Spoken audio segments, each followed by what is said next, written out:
And the next paragraph also reads, two sources familiar with the matter further reveal that the selection of lead rangers kicked off in April, with the Treasury having published a request for EOI, expression of interest for international lead managers, for issuance of a sovereign bond on April 18th. The ticker now.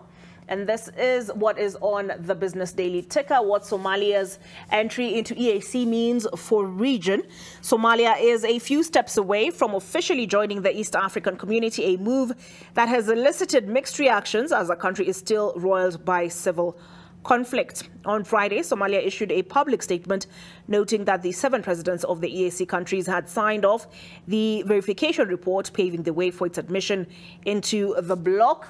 I also see on the ticker court petitions to liquidate defaulting firms double. Let's see, lenders intensified their efforts at recovering unpaid loans from defaulters, with petitions for courts to dissolve defaulters doubling in the last 10 months to April compared to the whole financial year of 2022-2023. And Safaricom stock price jumps from panic lows. Safaricom's share price has gained by nearly 1/3 since hitting multi-year lows, driven by a major sell-off by foreign investors. Okay.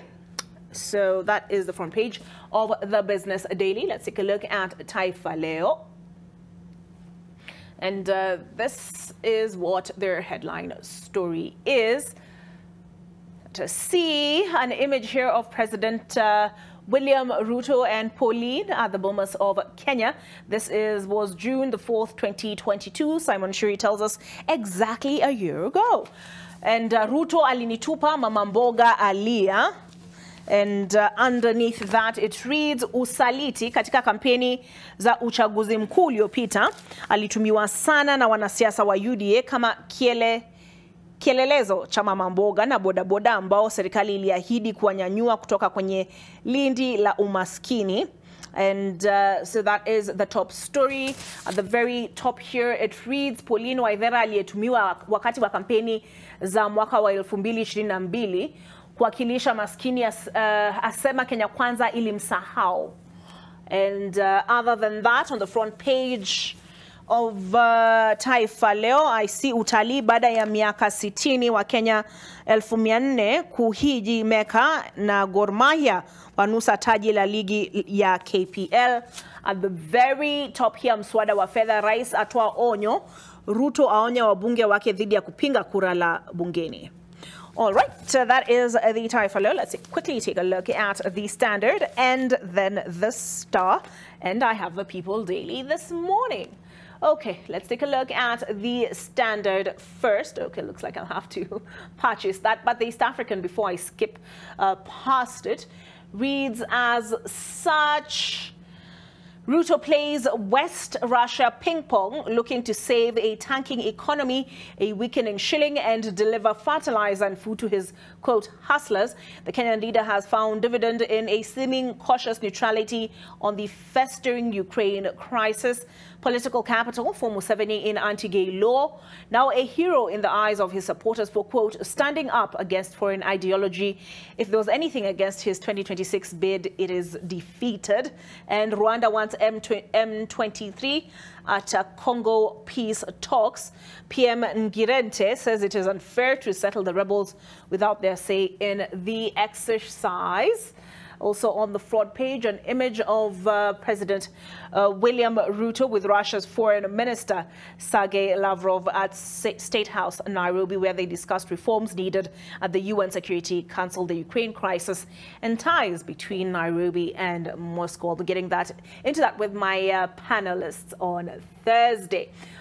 All right, let's now take a look at the Star.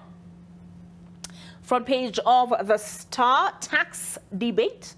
Raila's new plan, Ruto warns MPs. Government says opposition had the housing agenda as one of its key pledges in manifesto.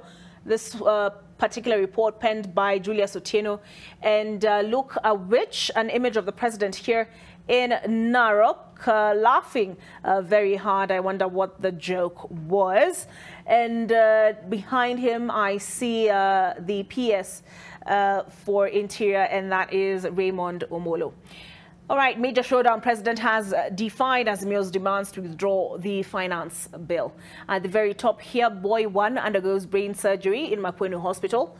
And if I scroll further down, also on the front page, they have highlighted 4 police officers accused of robbing beef trader of 373,000 cash arrested. Staff complacency blamed for death of accident victim at Mama Lucy Hospital. And bordering what we're discussing this morning, Maurice Makabe has written a piece on climate action, a partnership venture. And let's take a look at the People Daily before I figure out the Standard. And this is their front page headline. Reject tax bill at your own peril, Ruto warns MPs. Had tackle president in charm offensive to pass controversial levies at meetings with lobby groups amidst onslaught by Azimio Brigade. An image here of the president, Soipan Tuya, in Narok. Yesterday, President Ruto, I am waiting to see the MPs who will go against the government's plan to give their voters employment. Why CBK will go slow on digital currency. Also on the front page, Cults Task Force kicks off team to seek public views on regulation of churches after Shakahola deaths. And at the very top here, Shabana, 1 win away from KPL League promotion. Royal troops set to meet over talks standoff, and that is today. All right, so this is the People Daily. I will look at the Standard, but just quickly before I open it on my screen here, this is the headline: Kenyans look to MPs to save them from tax burden. But more specifically, I'd like to invite my panelists to begin weighing in on this. And there's a supplement through pages 21 to 26 of the Standard as the world marks Environment Day. Let me reintroduce my panelists to you, and we can kick off that topic, and we'll come back to the Standard once I have it open on my screen. The Day of the Environment, the pursuit of real solutions amid real plastic pollution. And with me in studio, we have Professor Mbabu Matthew, who is an environmental veterinarian, Green Blue Foundation Africa; Aaron Ketcher, environmental scientist, Center for Environmental Justice and Development; Jackie Kemboi, landscape restoration specialist, Just Dig It; and Jacob Olonde, who is CEO, ECAS Institute. And I'll begin with the professor. And Professor, perhaps you could tell us, what is an environmental veterinarian? And karibu sana. Okay. Good morning. Morning. Interesting question. Environmental veterinarian is a veterinary surgeon or doctor who has been trained in environmental matters. It's oriented into environmental issues, so that, and this brings me to the point of One Health. One Health is simply defined as the nexus or the linkage between animal health, human health, and environment, ecosystem health, we call it. So where those three meet is what we call One Health, and it is the push. It's the global push now for healthy people, healthy ecosystems, and healthy animals. We simply say that none of those components would be healthy without the other part being healthy. And we can give very clear and simple examples on that. Okay. When you talk of examples, I'm reminded of those videos you come across where you have animals. I remember I've seen several videos, either birds which have been choked by plastic, or you have cows cut open and you find plastic in their digestive system. So this is a problem that affects, as you said, this is One Health that it cuts across. Let's just have our screen on, because as I promised, I will get into the Standard in a moment. But as I sort that out, I'd like to ask Jacob what the World Environment Day means to him. One Environmental Day, just as you mentioned, my name is Jacob Olonde, CEO of ECAS Institute. We deal with the climate change, and environment in general, and energy. Our key actions include trainings, research, and consulting. World Environment Day 2023 is Beat Plastic Pollution.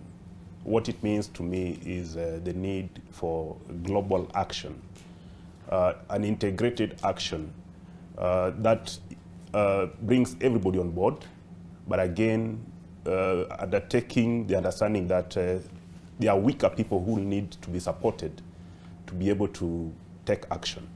And that is the global call, leave no one behind, even as we want to address the issues of plastic.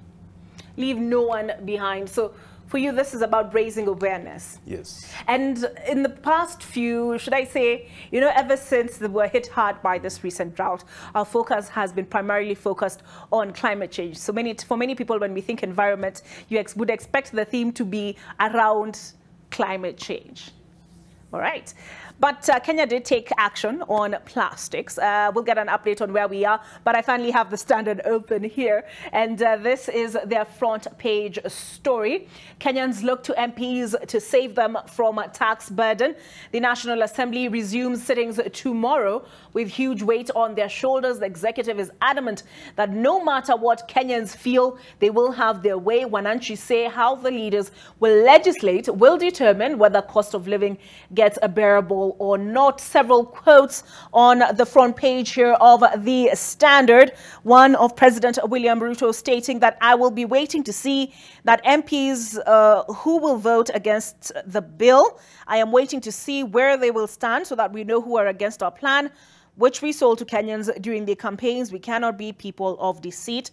I see Moses Wetangula, the Speaker, an image of him inset, but the second quote there is of the Deputy President, Rigathi Gachagua. There is no problem with the people. It is leaders who are lying to them. If your MP says people should not pay taxes, then he should not ask for roads in his constituency.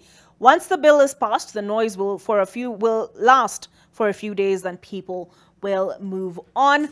And I also see, before we get back to matters, World Environment Day, dollar inches to 150 as market defies CBK rate. At the very top here, I see Kalonzo forget court, rise and oppose taxes. Khartoum's maternity nightmare. Now back to matters environment. They have a pullout. This is the Standard pages 22 to 26, and it brings us back to the topic at hand before I get into the pullout and what they highlight therein. Jackie, do you feel that plastics have gotten lost in this conversation on, because we've, as I said, we have really been focusing where the environment is concerned on climate change.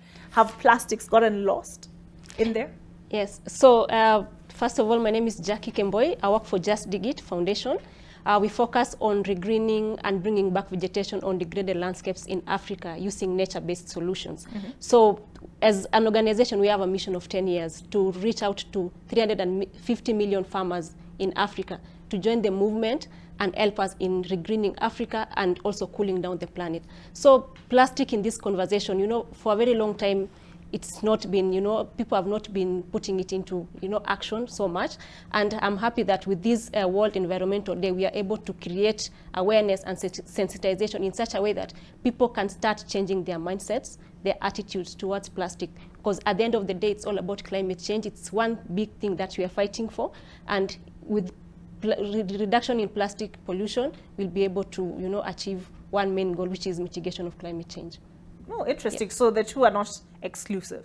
They are not. Mutual, I hear the term mutually exclusive a lot.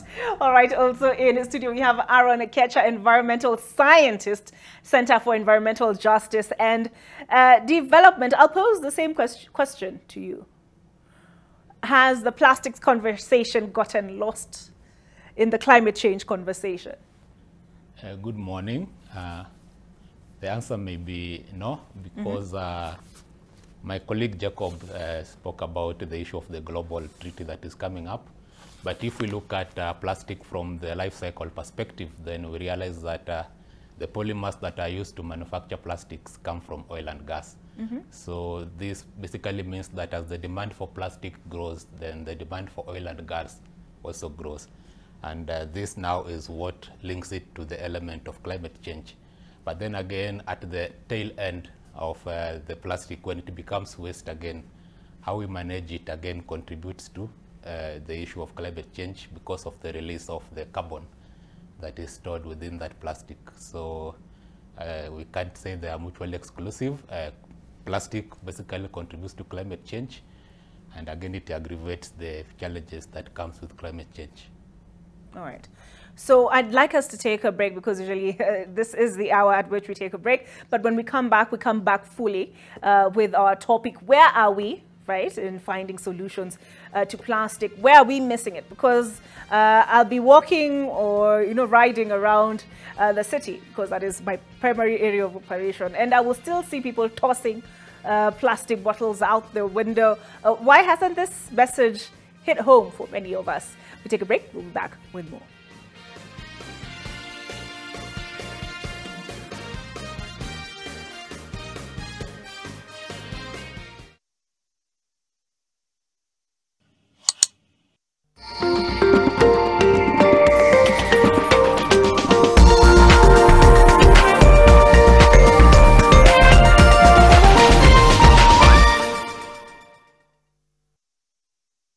Taarifa Teke na e-paper. Stay in the know on the go. Getting the full story Bilangori. To sign up, choose your preferred subscription. Use the promo code SUBZ22 to get 20% off and pay. Get your favorite newspaper and enjoy the truth anywhere, anytime. For inquiries, email epaper@ke.nationmedia.com or call 0790 111 111. Subscribe today and get your Taarifa Teke.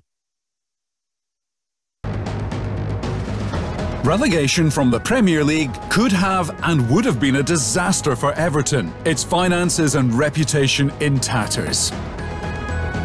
Fortunately, relegation has been avoided, and the job of rebuilding the club's reputation and standing continues. But that job, warns manager Sean Dyche, might be bigger than many people realise.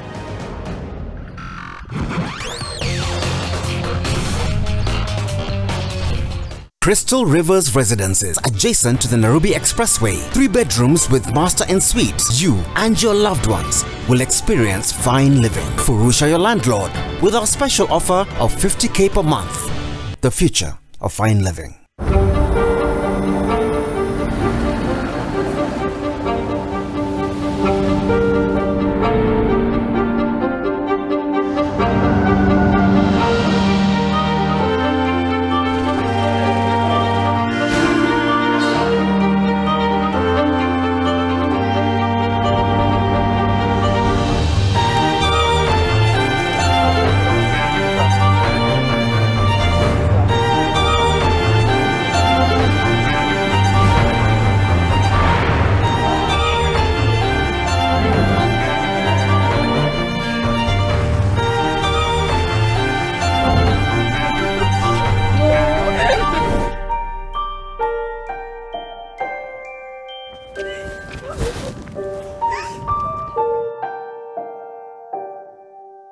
Kakitu.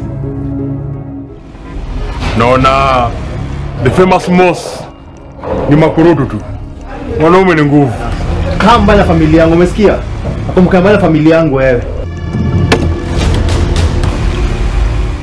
Shield your families from germs. When Dettol is a part of every household bucket, then you and your family can stay protected from up to 100 illness-causing germs. Everyday use of Dettol keeps my loved ones protected.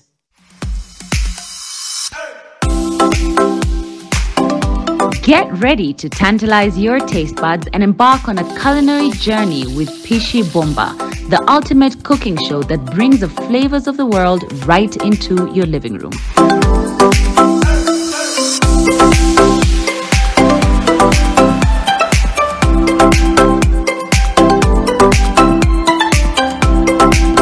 Tune in this Sunday at 6:30 p.m. with me, Claire Karatu, for a mouth-watering adventure. Pishi Bomba, in association with Coca-Cola. Make your mealtime more magical. Buy any participating pack. Check under the cap to get your code and stand a chance to win free food shopping for a year, plus millions in instant cash, airtime, and shopping vouchers.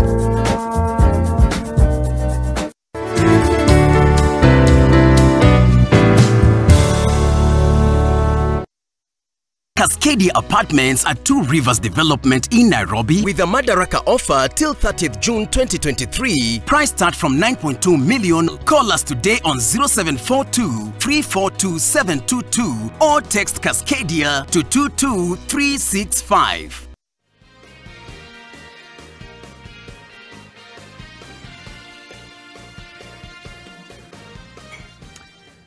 All right, as promised, let's quickly take a look at that pullout promised on the front page of the Standard on the World Environment Day, then get into the topic of conversation. Here we have it.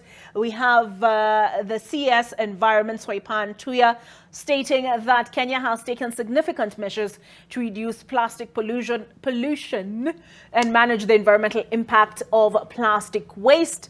Below here, there is a graphic. Only an estimated 10% is recycled of more than 400 million tons of plastic produced every year worldwide.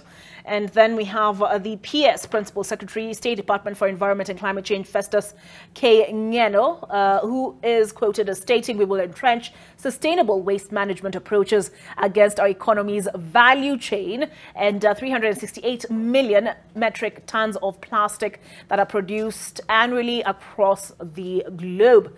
When I flip over, speaking of value chains, and here we go, it's the next page. I see it reads about, here we go, to beat plastic pollution, we should recycle plastic waste when possible, avoid single-use plastics, and use alternative packaging. And when I look farther down, we have several messages from those concerned with the environment from a policy perspective. But there was also something here, I don't know why I'm missing it, on value chain. On the value chain, and I'll ask my panelists to provide a little bit more insight on that. Let me see, where did I skip it? Yes, page 22. And I may have to do that so that I can get a broader view. Here we go. Adoption of circular economy will create jobs and keep the environment clean. Zero plastic, plastic-free tips are highlighted here. It's not too clear, but I will read it out for you. It states, bring reusable bags when shopping. Use a reusable water bottle instead of plastic water bottles. Avoid items that are individually wrapped in plastic. Avoid using straws and opt for biodegradable or reusable straws instead. And refuse, reduce, reuse, recycle. I've heard of reduce, reuse, recycle. I'm saying refuse for the first time here. And it also states that studies show that what is dumped is 60% organic, 30% recyclables, and 10% others. But I will bring the environmental scientist in at this point, and his name is Aaron Ketcher. Aaron, where are we now? Because now when you visit hotels, I visit hotels usually primarily for press events, they will serve you water in a glass bottle, or if you're going there for training, you'll be advised, there's some training also doing at the Aga Khan University, to carry your own water bottle. Here at the Nation Center, we no longer serve water in those plastic, those little plastic disposable cups or the paper ones. We were given water bottles, so use your branded water bottle. So it seems there's progress there. I don't know whether we've readopted the culture of kiondo. You know how when you were a child, you'd be sent to the kiosk. I remember being sent to the kiosk to buy the 1 liter Coca-Cola bottle, which used to be packaged in a glass bottle. And I'd be, my mother would give me a kiondo and not expect whoever the vendor is to supply me with a plastic bag. Where are we now as Kenyans? Has there been a shift in the mindset? Is it fear of penalty of being caught walking around with a plastic bag? Yeah, I think the change is gradual, and the whole idea behind people carrying their own refillable bottles, it goes back to the hierarchy of waste management, and at the bottom we have to reduce. So if you look at the kind of waste that we have, I think almost 2/3 of the plastics that we normally consume are what we call single-use plastics. And that is why the problem of plastic is so wide, because you use a product once and you dispose it. So there is that need for that culture change so that we handle the demand element, which is the element of reduce. And that you can only manage by such initiatives whereby you don't package in single-use plastics, you carry your own kiondos. And this is what has been preached almost globally, and Kenyans are slowly picking up. So I can't say we have achieved much, because as I said, change is very gradual. But if you look at the hotel industry, as I said, they have begun taking the lead by trying to reduce the single-use plastics. But the citizenry, you will still find people buy water, you drink, you throw. So there is that element of public education that is still lacking, whereby we need to help people to understand the reasoning behind the idea of avoiding or the idea of reusing, so that now that change can be all-encompassing, so that everybody is part of the journey. Okay. Yes. When I remember you would drive around, let's say parks, for instance, and you'd come across plastic bags caught in the thorns, you know, of what is it called? I forget the word, but you get my meaning, right? In trees and all of that. So what is the impact of plastic pollution, Jackie, on kwa ground? Let me put it that way. Yes, thanks very much. So first of all, when you talk of plastic and the impact on the ground, you know, me, when I'm in the ground, I always... Sorry, 1 second. Thicket. That's the word. Yes, Jackie. It has come back. Sorry to interrupt you, Jackie. Impact of plastic pollution. Yes. So working with communities on the ground, we've had a lot of impacts, you know, that comes as a result of climate change. And, you know, plastic pollution is one of that, you know, impact that contributes to, you know, climate change. So working with these communities and seeing drought, first of all, impacting them, you know, seeing livestock dying, water scarcity, communities moving for long distances in search of water because we've not had rain for quite a long time. So when you look at even the statistics in Kenya, for now we've had a long drought of 3 years. You know, communities have had a lot of impact. So if we can all integrate all these solutions from all walks of life, like, you know, if it's working on plastic, it's working on landscape restoration, working on, you know, tree planting, we can all be able to, you know, limit and mitigate these impacts that come through the communities on the ground. Okay. I'll pose the same question to you, Jacob Olonde, because there are those people who will say, this topic again, why do we keep harping and going over the same ground every time? Why is this an important conversation to have? It is a very important conversation. I remember this my second time here. The last time the theme was forestry. And during that interview, we had floods in the streets. And there were complaints everywhere. I remember there were bridges, there were cars swept in Kajiado, and it was so chaotic in town. And everybody was complaining, but you look at it in the same angle as we view plastics. Plastic, all the success that Kenya has registered on plastics is because of the focus on the private sector. The burden is on the private sector. While the private sector, their interest is in business. So all the achievements we have registered is because of the efforts by the private sector. Public, we were part of it because of the fear. If you are arrested, you pay money. So people are afraid of paying money. While, as my senior Aaron has mentioned, you know, when you want to convert people like, in my mother tongue, they say, onger neno giwang, you know, a monkey sees learns by seeing. Eh? So people, the conversation around this is because people need to connect the chain, that it is what you buy that clogs, it is what you throw out that clogs the streets. That when it rains, then the streets get flooded. It's not much about infrastructure, it's about how we manage our waste, which finds themselves on the streets and clogging the waterways. So it's a chain that you throw it, you know, it's this kind of mentality out of my door. As long as there's a time I volunteered with the Nairobi City County and the waste section, and I was running around the city, and I could see how people throw these waste collectors. They knew that so and so's house, they are nice food, so they will handle that bag with a lot of care. While they understood that there is this house which they never throw food. So you'll find somebody throwing a lot of food, throwing a lot of garbage, unused. So it is in the mind, you know, and this, secondly, is that Kenya has done a lot of work. We now have the Sustainable Waste Management Act, which is coming into force in July, around July, August. And there are two elements in that act. One is the extended producer responsibility. Following the waste, if you produce, you are responsible for the disposal. So initially, the industries will just say, for us, we are making money. Let's just release the products. We don't care where it ends. But now, the act puts the responsibility on the producer.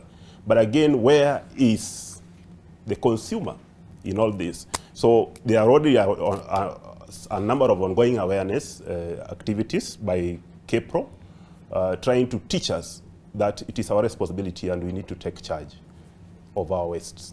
Okay. Interesting, because waste management, and then the last professor to come in at this point, in terms of waste management, has there been progress? Because you talked about producer taking responsibility. I'll buy a loaf of bread and then it'll be written on the plastic packaging that I can return it to them. But then I'm like, am I going to get into a matatu or a vehicle and go find their factory to take back that piece of plastic? But I know the governor, and you talked about volunteering with the Nairobi County government. The governor said that there has been or is going to be a significant investment in this area. But for many of us, when we think of waste management, we think Dandora dump site. But has there been progress? Because there are these nifty bins, you know, you'll see around town, and you'll be the green one, and I don't know what color, and then, you know, recyclables and plastics and metal or whatever it is. And we are encouraged to separate organic waste from the rest of the waste and all of that. But does it all end up at the end of the day in one place, Professor? Thank you.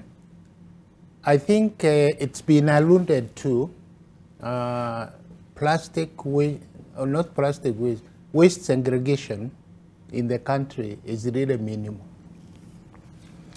And this comes back to the point where we were talking of the R's. A lot of people are not aware of their actions. So they are on auto mode. They just do things and move around, and that's okay. Now, like you mentioned, people throwing bottles out of car windows, and you would expect somebody who is driving is aware or conscious of their action. Actually, they are not. So I normally say there is no way to throw. People say throw it away, and I say there is no way to throw. Yeah? Where is this away? But it all boils down to awareness. Are people conscious of what they are doing? And that calls for a lot of awareness creation and education, which we don't emphasize. So when it comes to the waste segregation itself, you find that, like in the area I live in, Gong, people have tried to do that with really minimal support from the government. So it ends up, people end up getting frustrated. For example, you segregate the waste, and then where are you taking it? Yeah, we have a long-standing issue of, for example, like Gong dump site, which was relocated. But even if you close one dump site, where are people supposed to take that waste? So unless we have this chain complete, the value chain, call it value chain or circular economy, unless it is complete, then the system won't be as strong as its weakest point. So the waste management is has been an issue in this country.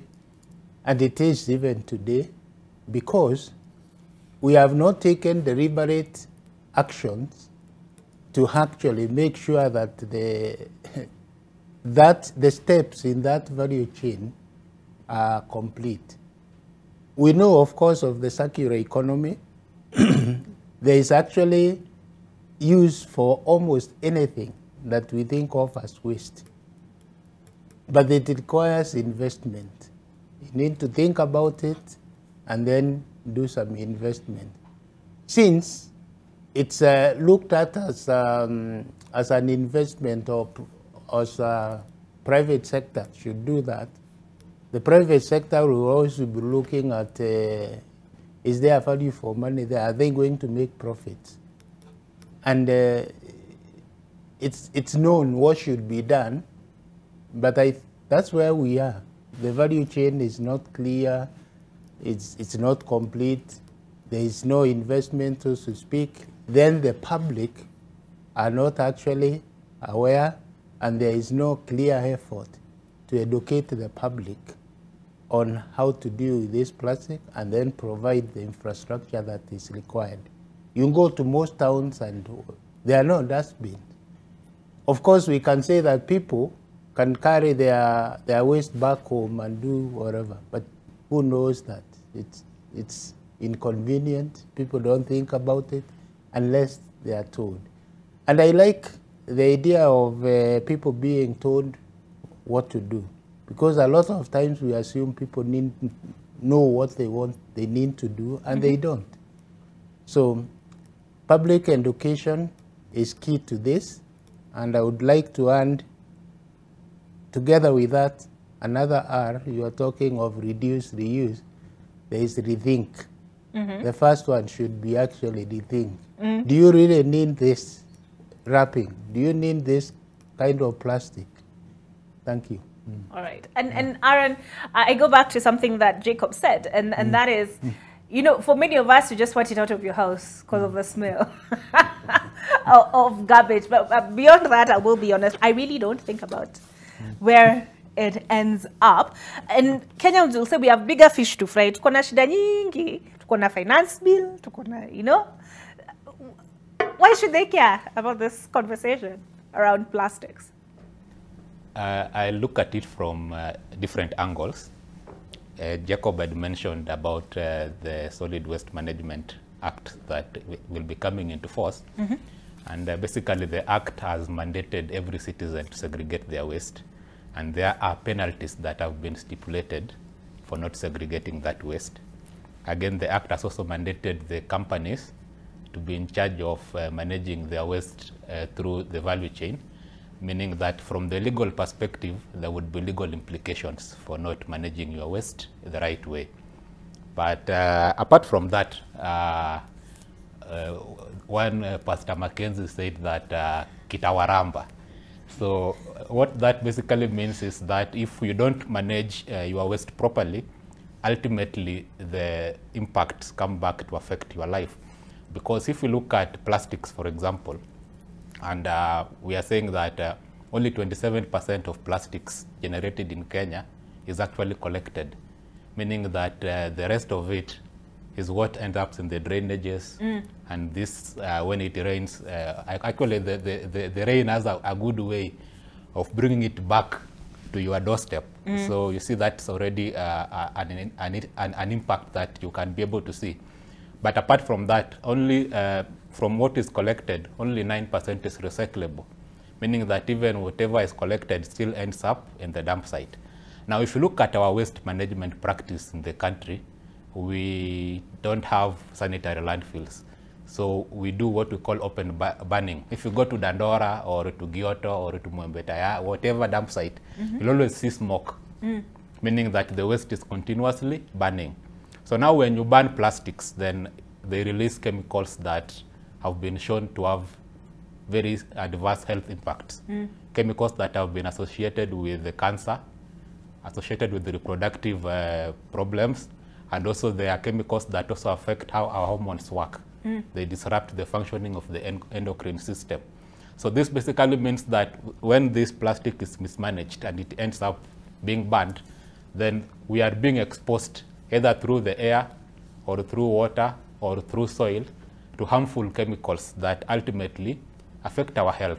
And that is why if you look at the disease burden in Kenya, there's been a trend where the NCDs, the non-communicable diseases, have been on the rise. So maybe this is one of the things that is contributing to that challenge. So as citizens, we need now to look at it from both angles, that despite being a solid waste problem, what you see in the streets, there's also a health angle to it, in that mismanagement basically exposes us into risk of diseases like cancer. So that should be a wake-up call for any citizen who mismanages their waste, because you might think that it is not your problem, maybe because the waste will go to Dandora. But these chemicals, we call them persistent organic pollutants. They stay in the environment for so long, and they will find their way into the waterways. I see every Nairobian nowadays want to drill a borehole. They find their ways into the rivers. Most rural communities use the water from the rivers.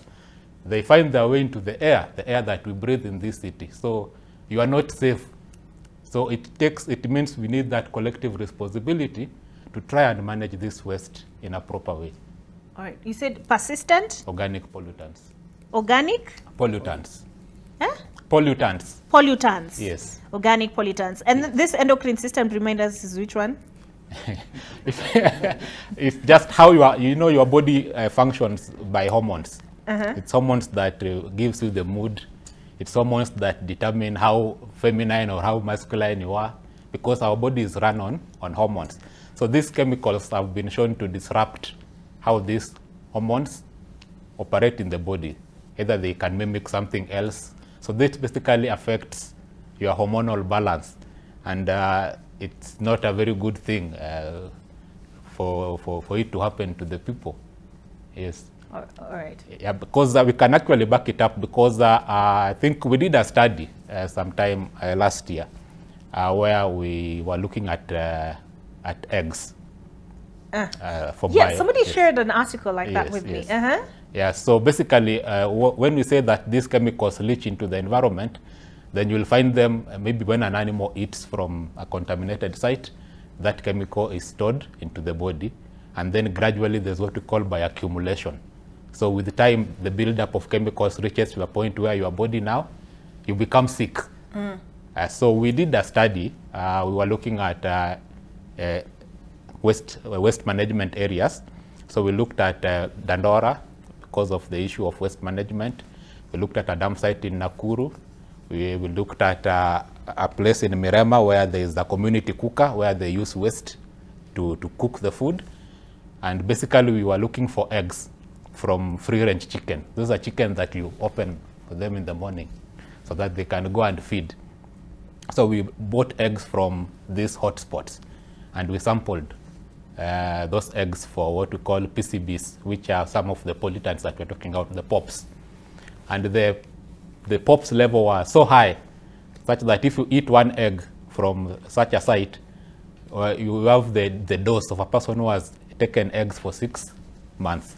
So already that shows you that leakage that I was talking about, that failure to manage this plastic waste, for example, the pollution from that waste finds its way into the food chain and finds its way into our bodies. So that calls for now the need to rethink how we manage our waste. And it's also part of what is being discussed in the process global, that we are looking at how to come up with a global treaty for controlling plastic pollution because of the issue of the chemicals in these plastics. And I think it was either last month or 2 months ago, UNEP released a study that showed that plastics contain over 10,000 chemicals. Out of these 10,000 chemicals, 3,400 have been found to be very harmful. So now the shift is moving from looking at plastic as a solid waste problem to looking at it from the angle of health. And that links to what Professor was saying, that we need to look at things from a wholesome. So if we are not seeing the solid waste problem, then we are going to experience it from the health angle. Okay. Okay, interesting that, because now let me sit up. Now you've got my attention fully. Now that I know it is impacting the food I consume. Yes.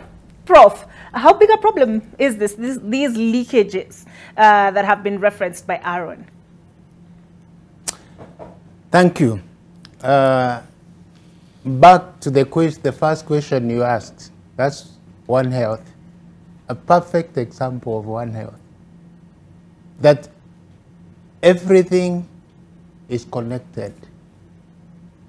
There is nothing, even as people, you are here, for example, now as a news anchor.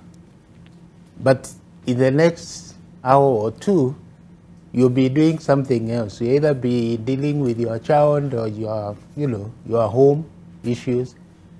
So we are everything, and everything in the environment is connected. He has given a perfect example there. Earlier on, you talked about plastic in cows' stomachs. If you look at all these chemicals, they may not all come from plastic. For example, land and the vegetables that we are using in Nairobi, you find that the levels of lead, because from the exhaust fumes to the vegetables where they are being grown, you throw away, say, a battery after use, you throw it into wherever. I think there is no way to throw. It goes to the ecosystem, to the soil. You are planted, your cabbage is there. So really, when you look at it from that perspective, you find that other than the lack of awareness, it should be a very, very urgent thing for everybody. And I mean everybody. Because we are all connected, and whatever we do, one person does affects everybody else. The problem is when of course the environment generally fights, also creates its balances, it's in balance, like the hormones he was discussing. So when it is disturbed, the environment tries to restore itself. That's what all restoration is about. But then when we hurt it too much, then we throw it off balance. And in the process, since we are part and parcel of that system, we also suffer. He has mentioned the diseases, and it's almost certain now that really these non-communicable diseases, the cancers, the blood pressures, whatever, even the infectious diseases we know about COVID, which came around, they say, the other day, but even the non-communicable diseases are actually arising out of our abuse to the environment because we are part of it. Like, for example, even in this room, we are sharing the air. Yeah? The air you breathe out, when I'm breathing in, I also get some of those air molecules in myself. So we share from the air we breathe, the food we eat, the water we drink, everything is connected. And the sooner we think of that approach, that really, I think we'll do better if we can think of that approach, that there is nothing that we should neglect in this case, because it all comes back to us. Yeah. It may take some time, but we're there. It will surely come back to us. All right. Yes. So in terms of solutions, and now that we have a sense of the impact of plastic where our lives are concerned, now in terms of solutions, what do we need? What needs to happen? And there's been reference to the Global Treaty and etc. So I'd like to get into a little bit more detail where that is concerned. But Jackie, from a household perspective, how should we be managing our plastic waste? Aaron has told us we should not burn it, right? Because these persistent organic pollutants will be in the air. We cannot bury it, my understanding, because I think Prof, who has mentioned boreholes? Is it, was it you, Aaron? The issue of the water system. Yes. So it can get into our waterways. Jacob referenced how it can clog our drainage systems. How should we manage our plastic waste at a household level? Yes, so at a household level, I think the best thing first to do is to create awareness. Because yes, we have plastics. People when people do not have alternatives, they still use those plastics. So if there are alternatives that can be, provided to the communities to use other things other than plastic, but that one can be done through, having campaigns, awareness campaigns at households. So reduce. To reduce use, and also to know how to, like for example, when you have, you have different types of wastes. So if at household level, people can be able to segregate them, have the plastics part, have the the biodegradable parts, so that even with this biodegradable, they can use it in their farms to improve the soil productivity of their farms. So it's all goes round to creating awareness at the community level. And even for us, we have a campaign strategy where we create awareness on all interventions that we do. So if such strategies are put in place to create awareness, because the whole thing is changing the community mindset and attitude. Without that, we will still sing the same song. And I remember when we had the plastic bags, the plastic, polythene bags. Then, when NEMA came up with this initiative where we need to, stop using plastic, we use other things. People are, against it so much. But right now we have seen the effect, and now we are like, now what do we do with the bottles? We have these 500 ml, 1 liter water bottles. What do we do with them? So if there's a way that we can create awareness at the community level, because it's all about changing your attitude and mindset and knowing what to do and how to do with it. Then you can be able to manage it at that level. All right. Yeah. And Jacob, I'll ask you this, because yes, I will concede that, those plastic joalas, the black ones, you remember them? Those are the ones that would get caught in those tickets I was referencing earlier and all that. Gone with the wind, the thing would fly. But then there were also the heavier ones, the white ones we used to get from Uchumi. I was one of those who would store them in a cabinet somewhere, plastic within plastic. I don't know whether you encountered the same thing. Anybody? I imagine who came from an African household knows their mother would keep those plastics and pull them out as needed. So there was a sense of reusing these heavier plastics. Is there data, are there organizations that can actually say some of these legislative proposals, like for example, the ban on single-use plastic bags, for instance, has actually translated to improved environmental conditions or something like that? Because they always say the data should back all policy decisions. I will say first, I usually say the person who funds the research owns the data. So there are a lot of data which are flying around, but again, the way they are kept, accessibility is a challenge. Now, I just want to go back before I dwell on your question. There's something you are emphasizing, me, our house. But there is this international environmental law principle of intergenerational equity. Inter and intra-generational equity. Inter means within this generation. Intra means this generation and the future generation.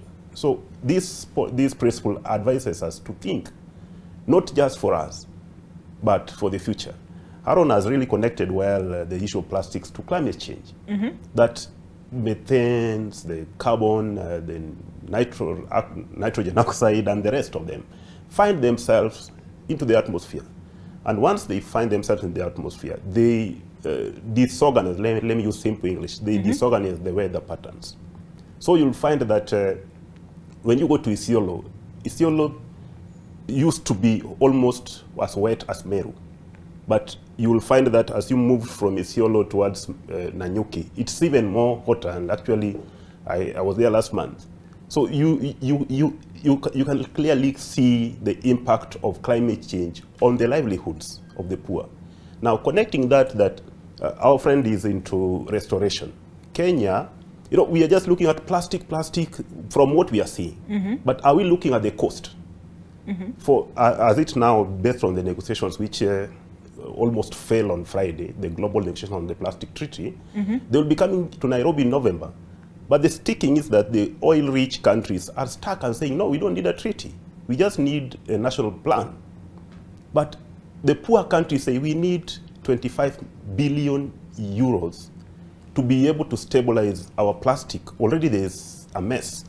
So when you look at the cost vis-a-vis the individual household, let me say individual interest, then we say the global interest should always outweigh personified interests. Because what affects me, when you look at it through the chain, then you'll see that when you lose, everybody somehow loses. To your question, I could say that there are already very well elaborate policy and institutional frameworks. Very elaborate, like the Nairobi City County. I'm so happy with that law because I felt it, I saw it, and I have been talking about it that we need a law. And 2016, the Nairobi County came up with a framework. Now, the issue again is on implementation. We have all these laws, climate change, waste management. We have all of them, but most of them stop there. When you go to NEMA, which are an institution which I really admire, they say we are few. We don't have the capacity, the human resource, to follow up on some of these laws. So what we are trying to emphasize here is that individual regulation. Use your own, use your brain, because when you want to see a policeman following you everywhere, sometimes you are driving and you are following somebody and just to see a bottle of yogurt, pop, and my people usually in the car say, I'm like, I follow them. I just find myself accelerating to just go tell them, boss, you have done wrong. But people don't care. Some of them tell you, they give you the way they usually do, like, kwenda huko. But it is because they don't care. So for me, I feel that we need to emphasize more on the implementation, enforcement of these laws. The laws are there already. We don't need to add more, other than we need the global treaty to cover for we call it just transition. We are transition because, again, you are not going to tell a company to stop producing some of these products because they did that. Man. We need employment. We need labor. We have people who have gone to school who need to support their families. So that connectivity means that we will be here for longer. We'll be producing plastics for long.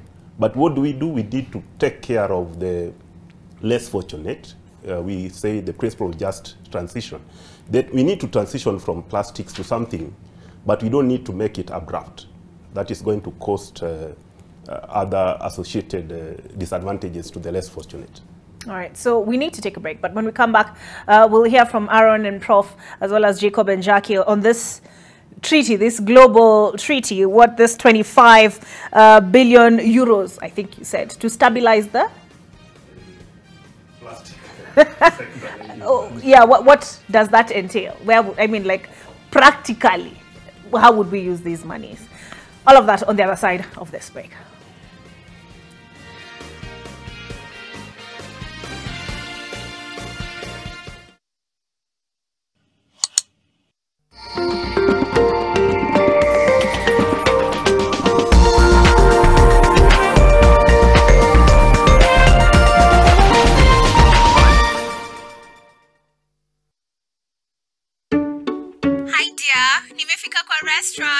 Order the finest wine at buffet food. Nakuja kulipa.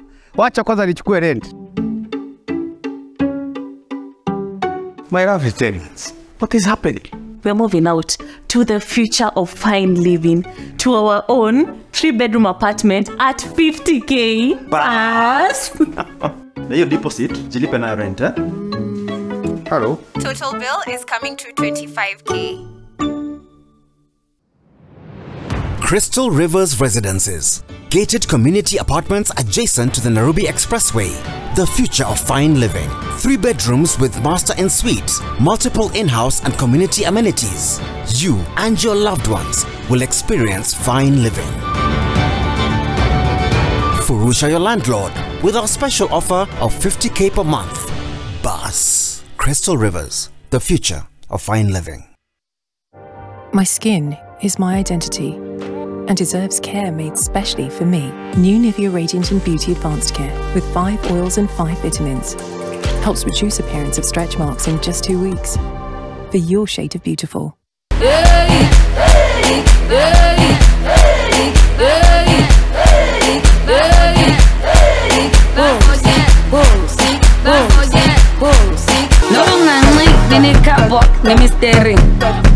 No bunga pagi pendene lace the mystering. No ba unga ti browse on flick the mystering. No bunga me gonna next week the mystering.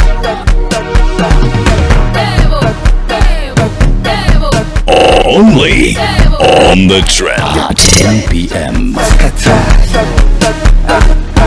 The Trend in association with Spotify.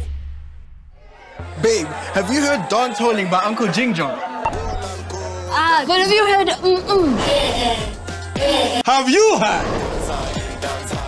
Have you heard? Spotify has over 100 million songs. What can I do for you, gentlemen? If you're asking me to pay, everything's paid. We are from the criminal police, and you have to come with us. You have been accused of possessing illegal taxis. What? I don't want to hear another complaint about this issue. And as for you, nosy big guy, you're taking me to wherever you have Chato locked up and you're setting him free immediately! But... There are no buts! Alright, listen, children. I'm happy to announce that I'm going to marry Chato. What? But that's impossible! Head over heels.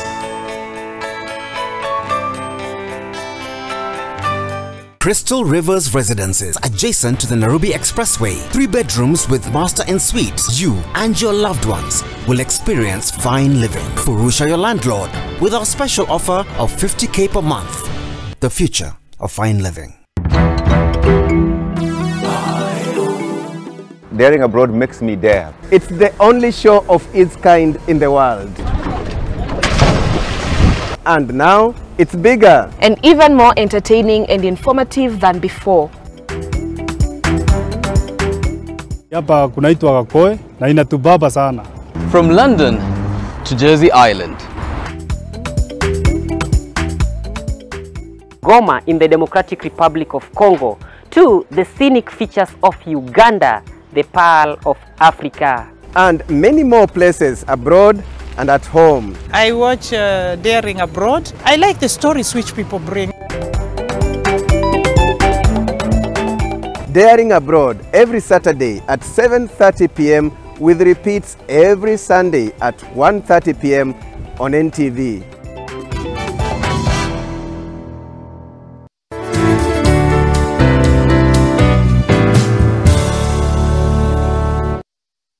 Cascadia Apartments at Two Rivers Development in Nairobi with a Madaraka offer till 30th June 2023. Price start from 9.2 million. Call us today on 0742 342 722 or text Cascadia to 22365.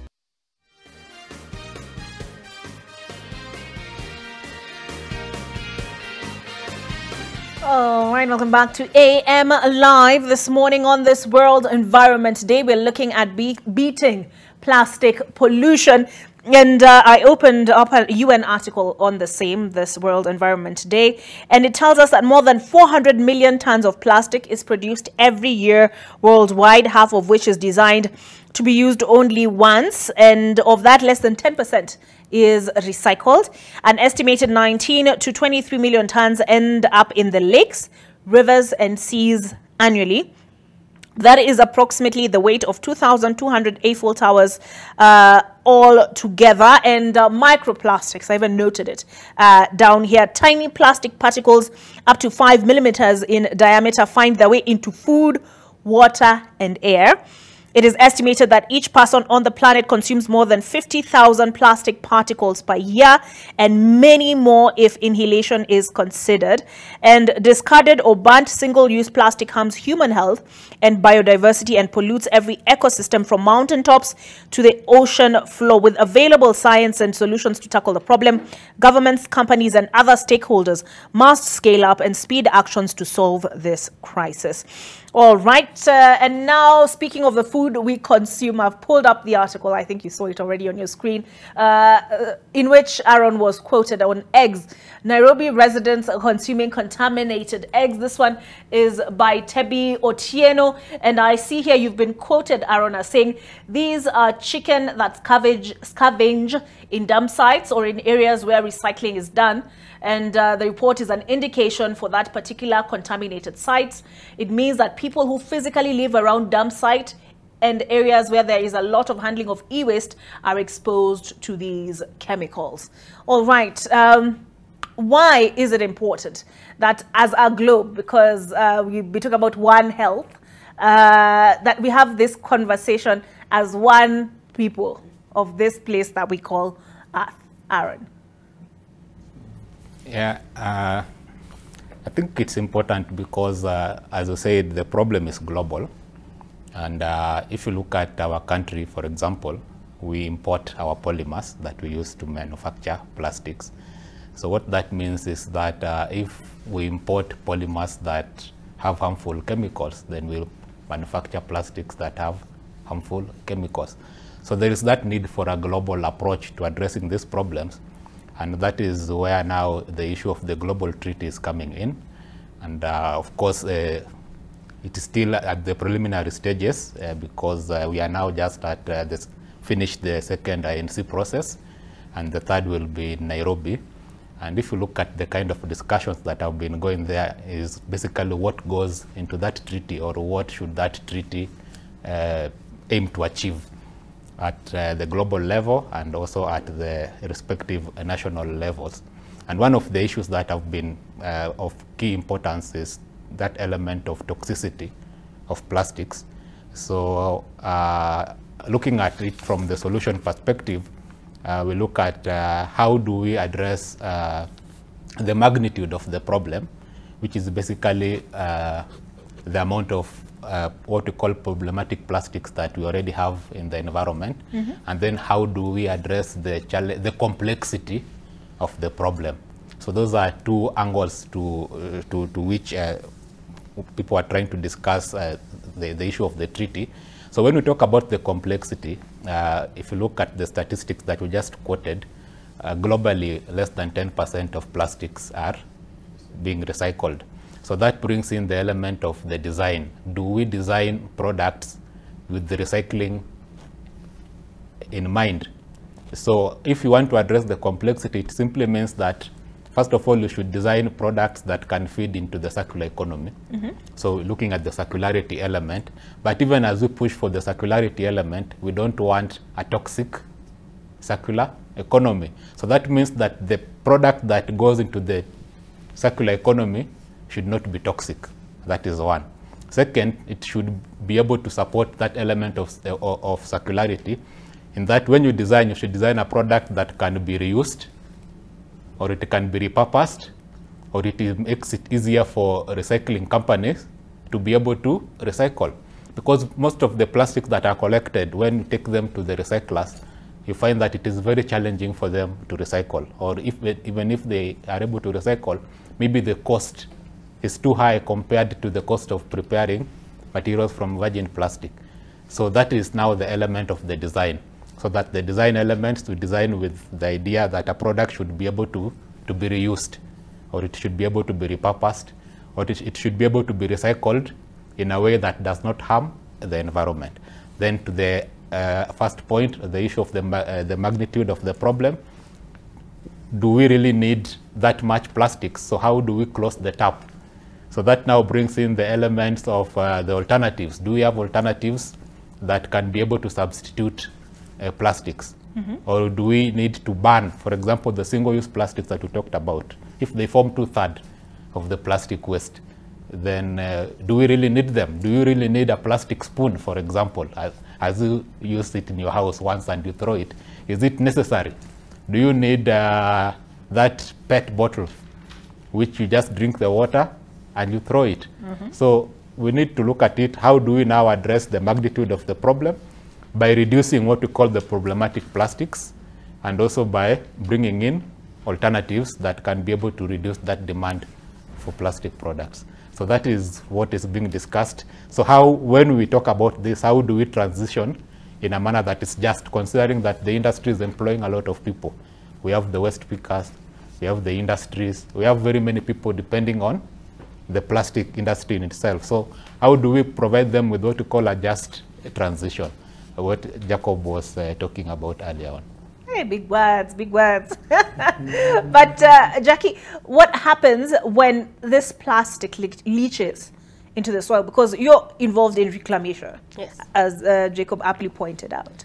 Yeah, so as all my colleagues have talked about the plastics and the chemicals that they have in it. So when it gets into the soil, of course, you know, the soil is something that's alive. It has microbes, microorganisms in it. So with these plastics getting into the soils, then at the end you're going to kill the microbes in the soil, and then the soils become unproductive. Then we have nothing to feed on as a nation. So if we are going to reduce these plastics, we are going to have those reusable or recycled plastics so that they do not get into the environment, then we are going to have a healthy environment, have healthy trees, have healthy people. And when you look at from a restoration perspective, look at the mangroves, for example. The plastics, all of them, they're being carried by water to the oceans. When you want to do restoration, for example, for the mangrove, how are you going to do it with the plastics all over? It becomes a challenge for the people in that area, and again, it becomes a problem for the aquatic ecosystem. Okay, in another perspective, also, as we do restoration work with communities who are livestock keepers, yes, we bring back vegetation, they feed on grass, but if they feed on grass and then at the same time they feed on these caveras, these polythene bags, and at the end of the day, you do not have, you don't have livelihood for that. So it's something that is, integrated. I may not be working so much on plastics. I'm working on restoration, but at the end of the day, those plastics will come and, have an impact on what we are doing. And if the nation is going to come together and address this issue, as he had talked of their policies, yes, maybe enforcement is the problem. So if there can be enforced, if there is financing for all that issue, so that we can have a nation where we have, if it is reusable plastics, or we just burn it. Because when you look at, for example, the straws, the straws for taking sodas, for example, if that can be, scrapped and just take your soda with just a bottle, for example, we are going to, reduce something, So it all goes to, what can the government do? What can the people, us as a nation, do so that it does not reach to the tail end where it impacts the whole ecosystem and have no world to live in. All right. Prof, it's Jacob was talking about there's a convention on this issue of plastics. You said in Nairobi in November. Jacob, is it? Yeah, in November. In November. So for you, what are the issues that must be on the table? Thank you very much. This is one of the, what they call multilateral environmental agreements. Now, like CBD, UNFCCC, and all those, yeah? For me, the critical thing ends up being, yes, globally, it's been signed. Then the next step is domestication. Now, countries have to domesticate that. Now, by registration. Now, after registration, then it comes up, the issue of implementation comes, and it has been mentioned here. Who implements? And how does that regulation end up at the lowest level, which is the individual, either a household or an individual? Who takes action? Because Compliance, yes, we know. It's one of the biggest challenges we have in this country. There are so many laws and good ones, but they are not followed. And if you ask the agencies that are charged with those, they will tell you that either they are thin or they have no capacity to actually say police the registration in terms of compliance. So the end thing becomes action. How does the common person get to understand that registration and follow it? And so that takes us back to awareness creation and education, yeah? Because unless that happens, and I think we are very weak as a country in terms of awareness creation and educating the public. I haven't seen deliberate government budgets to deal with this awareness creation and education so that the common person understands actually what they are supposed to do. And I think to me that's where it ends up. We have the laws, little or nothing happens. Then there is also the other harm of that is financing, because we'll be told there are no resources. Financing, there is even like climate finance, for example, and we've seen even the linkage with the plastics and climate. Yeah. We have also alluded very briefly. Let me mention, when we talk of environmental crisis, we are actually talking about climate change is the one that is talked about mostly.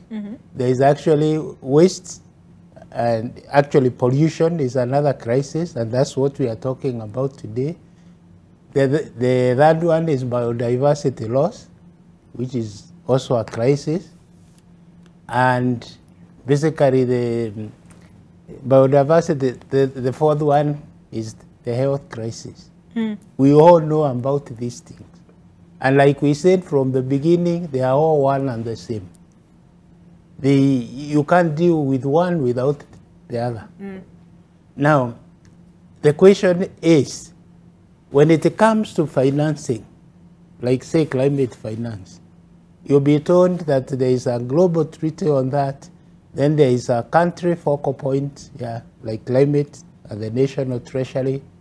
Then from there it's supposed to come to the county government. There is drought management and all that, but it ends there. I haven't seen where that global financing is working on the ground. And I'm on the ground. That's what I do. I haven't seen it working on the ground because of all these mechanisms and layers of bureaucracy, and yeah. And to me, that's the missing link. Unless we have action on the ground, like Wangari Maathai said, the late Wangari Maathai, she told us all these things. And she said, like, tree growing, which is basically can solve a lot of problems in terms of the things we are talking about. She said, unless you have actually dug a hole, put manure, bought a seedling, planted it there and watered it, and taken care of it, the rest is talk. And it's good to talk, and we talk a lot, but that should be coupled with action. Otherwise, things will remain the same. Yeah, thank you. I think for many of us, once we've planted a tree, we are like, I've done my part for the environment. But we have one of my colleagues, Marvin, who's working on a piece on this target of planting 15 billion trees, was saying many people actually don't, many of these trees that are planted, how many actually are cared for to the point of their roots stabilizing and all of that. But this treaty that we're making reference to, what is contained therein, Jacob? Thank you. I will also want to touch on Prof's and your experience with tree planting. The problem is tree growing. I think I've been in this sector for over 10 years. And, we have planted trees all over. The issue is not planting, but tree We growing. have planted mau. People go plant trees, they take photos, then they move. They move to somewhere, another site.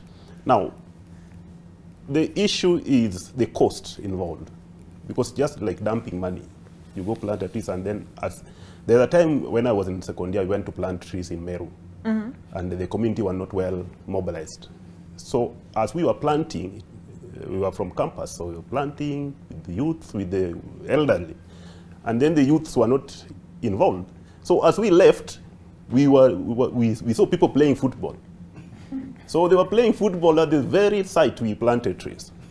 Why? Because they were saying, these are fellow youths and we were not involved, so for us, this is our playing ground. So that emphasizes the need for awareness. Now, there's data shows that Mombasa, in connection to what Aaron is saying, that Mombasa, 3.7% of wastes find themselves into the Indian Ocean. And scientists say that by the year 2025, we are going to have more waste in the oceans than fish. And not just oceans, but even Lake Victoria. E2025, hapa ya 2 years. E2025, and that's why there's global agency to take action. So that takes me to the cost.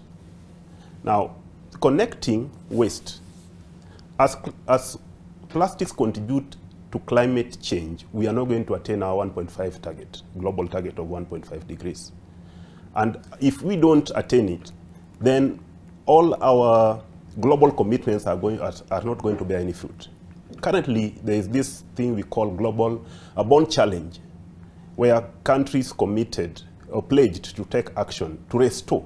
So the cost of restoration, you look at Dandora, it has been war, moving the Dandora dam site, moving it to Ruai. But the question is, who is going to bear the cost of restoring the degraded landscapes? So the cost of restoration, Kenya committed to restore around 5 million hectares by the year 2030. Now, who is going to bear the cost? It is all of us in the global negotiations. I'm a negotiator. We talk, but somebody comes and says, Jacob, who is going to bear the cost? Your idea is good, but where is the money? So where the money is that when you bring that to local, because for me, I'm a believer in localizing action. Bring the action to the people. But how do we deal with it? We deal with it through commercial means, passing the cost down to the poor. While the poor are not even aware. For them, they're surviving. If you get out of your doorstep, you know you are, for now, the life is expensive. You have 100 bob. What are you going to do? Are you going to buy bread or githeri or milk or just sugar? So that balancing, the cost is passed downwards. And that's why we are talking about just transition, that the cost of restoration. Yes, for you, you have money, you are living your life, but who bears the cost of your actions, of your lifestyle? It is the poor. If you tell the industry, please transform your production, they will do. But who will bear the cost? The poor down here. So when we localize action, then it means capacity building, it means education, it means awareness, it means alternative products, because again, there's an issue of sustainability vis-a-vis durability. The poor wants durable. While for us environmentalists, we are preaching the sermon of sustainability, that it should be produced in an environmentally conscious pathway. But the more you go green, the more the cost increases. So that connectivity should be so clear to policymakers and even those who are doing the enforcement. Because Prof just asked me, what's the problem with enforcement? And I was like, for me, I think it's poverty and capacity. And they say, poverty is in the mind. So if you think you are poor, then... So back to your question, I will just say that we are doing well globally. And even Kenya is the leading, even in terms of waste, Kenya is the second country globally to have the ban on single-use plastics. So we are always ahead of everyone else in terms of this, in terms of localizing. Let me not use domestication. This is after Rwanda. Yes. So we are so good in that. But again, it ends somewhere. It ends with the person. Like I could say that Professor Wahungu did so well. Now the new CS is also doing so well. And we pray that she builds on that. And the government should be able to see how do we continue some of this so that it does not become a personal initiative, but it becomes a national initiative that even if somebody leaves, somebody can pick it up and build on that success. All right. Jacob was very careful to be politically correct with that one. But Aaron, your last word. If there is one thing you want to leave us with on this World Environment Day, what is it? What is it? We have about 5 minutes before we have to make way for your world. I think ultimately, as my colleague said, the bulk will stop with the individual because even industries respond to demand. And demand comes from consumers, and we are the consumers. So the industry will give you what you ask for or what they think you need. So if there is that element of change in our consumption patterns, I think we can achieve more on matters of environment, because we cannot legislate ourselves out of problems. There is no single day we are going to have adequate capacity to police 50 million Kenyans. It will not happen. So it's just about sensitizing people, educating people, so that you can be able to link your actions with the impacts. And that will basically enable you to change. So you will not buy that plastic bag, not because it is illegal, but because you understand how ultimately it affects your life. Yeah. All right. Your last word, Jackie? Yeah, I think for me, the thing that we need to do is to rethink our actions very well and see how we can change our minds and attitude. Because, you know, with continuous sensitization and creating awareness on the impacts of these plastics on the end user, you know, it will be very easy for people to really understand, yes, these plastics have impact on me in this way and that way. So at the end of which, even somebody would be like, no, I don't want plastics because it has this impact on me. So if people, we can create awareness and invest more on education and awareness among the people, everywhere in towns, in the rural, then we are going to have a sustainable, you know, world, you know, having a sustainable, you know, environment where we can live in an area where we can, you know, meet the future of the other people or other generations. All right. Yeah. Prof, your last word this morning. Okay. On this issue of plastics. If there's one point you want to drive home, what is it? Okay. I will start with the point is individual responsibility, taking personal responsibility. As GBFA, Greenbrew Foundation Africa, that is actually our thrust. We do restoration for environment and soil rehabilitation. Now, our strategy is citizen-driven movements because we believe the solution is involving citizens so that they understand the environment is for them and it's for their benefit, and they take charge in restoring it. We have a mechanism of even financing that and also working with citizens through what we call Marshall plans, where away from the project idea into a Marshall plan, where we are doing this together simultaneously. And we are seeing action of that. So the one is involve the citizens. They can even finance it because the government will not be able to do that. Like, for example, the restoration of Kenya Road would take 44.1 trillion. We've done all these calculations. And if you tell the government that they will, you know, their budget is 3 trillion, yeah? So when you talk of 44 trillion, but we have looked at it and involving the citizens and restoring this environment per square meter, it will cost like $3.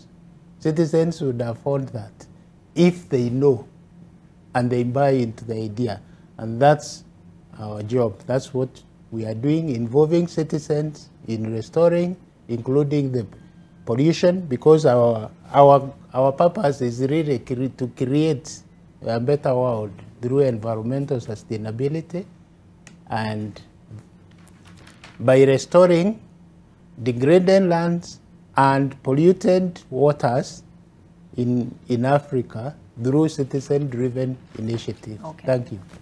All right, Yes. your last word, Jacob. My last word builds on what President Ruto said in Germany this year, that Kenya commits to green industrialization, and that's a government agenda in connection to climate action. So for me, just as Prof has said, one is what ECAS Institute does, bringing the public along, creating awareness, sensitization, changing their minds. Two is the need for data-backed action. Sometimes we just talk, but if we are not going to invest in research, we just want, everybody wants data, but who puts money into research? So we need to know how much, because most of the data we are quoting on West, thank you, Aaron, for being the latest data source. So we need data to back up our action. And finally, let people take action, individual action. Don't wait for the government to push you. There's no government in your house. It is you and your family, as he said. Teach people in the family. When your kid throws something, taka, tell him, weka kwa mfuko. You know, sometimes I find myself there are a lot of waste in my pocket, and I'm like, where did he get it? So let's get it upon ourselves to commit to take action against waste pollution. Okay. We'll beat it before 2030. Before 2030. You know, maybe we need to adopt the Rwanda way, which is weekly.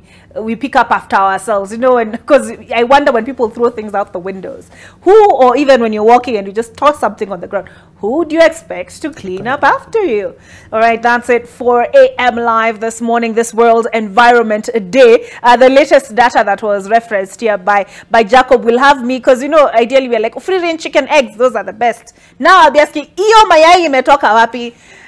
When I go to the kiosk, because we have been told in this article, you can find it in the Sunday Nation, epaper.nation.africa, that a sample of free-range chicken eggs near dump sites, e-waste and plastic waste recycling yards contained extremely high levels of persistent organic pollutants, dangerous organic compounds that are not biodegradable. All right, with me in studio this morning, I have had 4 people: Jackie Kemboi, landscape restoration specialist, Just Dig It. We've had Jacob Olonde, CEO, ECAS Institute, Aaron Ketcher, environmental scientist, Center for Environmental Justice and Development, and Professor Mbabu Matthew, who tells us take personal responsibility, environmental veterinarian, Green Blue Foundation Africa. Thank you very much, lady and gents. Coming up, we have Winnie Lubebe with Your World.